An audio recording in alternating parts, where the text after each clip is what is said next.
राजस्थान पंचायती राज election और निकाय चुनाव के लिए सरकार ने 3 बड़े नियम जारी किए हैं। इसमें पहला तो वन स्टेट वन इलेक्शन वाला नियम है। दूसरा, महिलाओं को कितना रिजर्वेशन मिलेगा।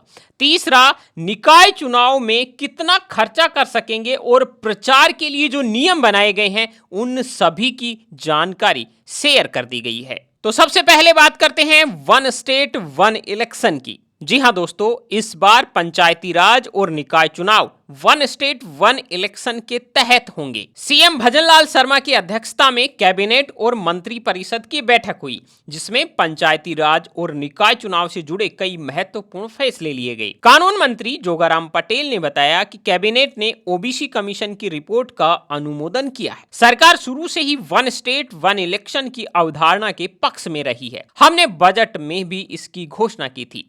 कैबिनेट ने एक बार फिर इसी अवधारणा को दोहराया है। उसी के अनुरूप हम इस साल पंचायत और निकाय चुनाव एक साथ करवाने जा रहे हैं। उन्होंने कहा कि जिन पंचायत और निकाय का कार्यकाल पूरा हो गया है और जिनका नवंबर तक पूरा होना है, उन सभी के चुनाव एक साथ होंगे। चुनाव को लेकर कोर्ट ने जो निर्देश दिए हैं उनका पूरी तरह से पालन किया जाएगा। दूसरा जो बड़ा अपडेट है वो है निकाय चुनाव में महिलाओं के आरक्षण का। दोस्तों, इस बार निकाय चुनाव में महिलाओं को 50% नहीं बल्कि 33% आरक्षण मिलेगा।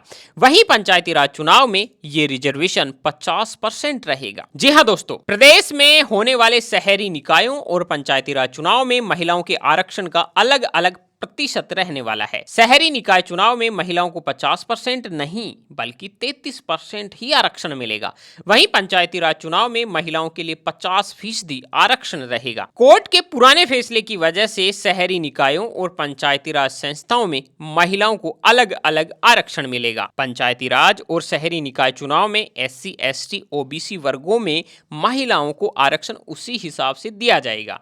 स्वायत्त शासन विभाग ने 33% महिला आरक्षण के हिसाब से लॉटरी की तैयारियां शुरू कर दी है। पंचायती राज विभाग 50% महिला आरक्षण के हिसाब से अलग अलग वर्गों के आरक्षण की लॉटरी तय करेगा। दोनों विभाग निकायों और पंचायती राज संस्थाओं का आरक्षण तय कर राज्य निर्वाचन आयोग को ब्यौरा देंगे। तीसरा जो बड़ा अपडेट है वो ये है कि निकाय चुनाव में प्रत्याशियों की खर्च की सीमा है वो तय कर दी है।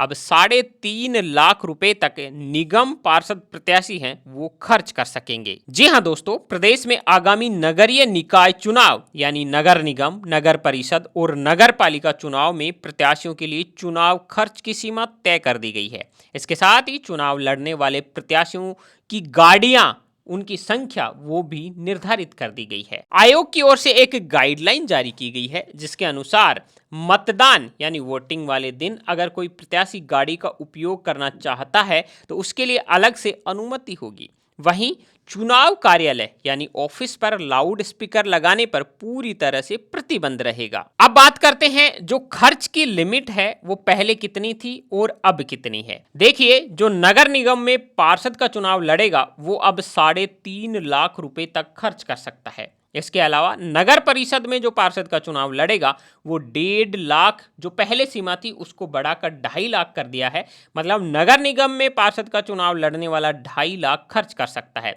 इसके अलावा नगर पालिका में पार्षद का चुनाव लड़ने वाला 1.5 लाख रुपए खर्च कर सकता है। तो नगर निगम का पार्षद 3.5 लाख, नगर परिषद का पार्षद 2.5 लाख, नगर पालिका का पार्षद 1.5 लाख रुपए खर्च कर सकता है। और ये जो प्रत्याशी हैं ये जितना भी खर्चा करते हैं उन खर्च का ब्यौरा 15 दिन के अंदर देना होगा। जी हां दोस्तों, आयोग ने प्रत्याशियों के चुनाव लड़ने के लिए जो गाइडलाइन जारी की है उसमें हर प्रत्याशी को चुनाव परिणाम आने के 15 दिन बाद हर हाल में चुनाव का खर्च का जो ब्यौरा है, डिटेल है, वो देनी पड़ेगी। तो दोस्तों, ये है राजस्थान पंचायती राज चुनाव और नगर निकाय चुनावों से जुड़ी हुई लेटेस्ट अपडेट, जिसमें 3 नए अपडेट मैंने आपको बताए हैं और इन्हीं के अनुसार आने वाले दिनों में मतलब नवंबर में ये चुनाव होने हैं। दोस्तों, ये वीडियो पसंद आया तो वीडियो को कर दीजिए लाइक और हमारे चैनल BN हिंदी न्यूज को अभी सब्सक्राइब कर लीजिए और इस वीडियो को सभी के साथ में शेयर कर दीजिए। और हाँ दोस्तों, अब आप रोजाना सुबह 5 बजे देख सकते हैं दिन भर की टॉप 100 खबरें। अभी YouTube में सर्च कीजिए BN हिंदी और हमारा जो चैनल आ रहा है BN हिंदी न्यूज, उसको अभी सब्सक्राइब कर लीजिए, बेल आइकन को प्रेस कर लीजिए।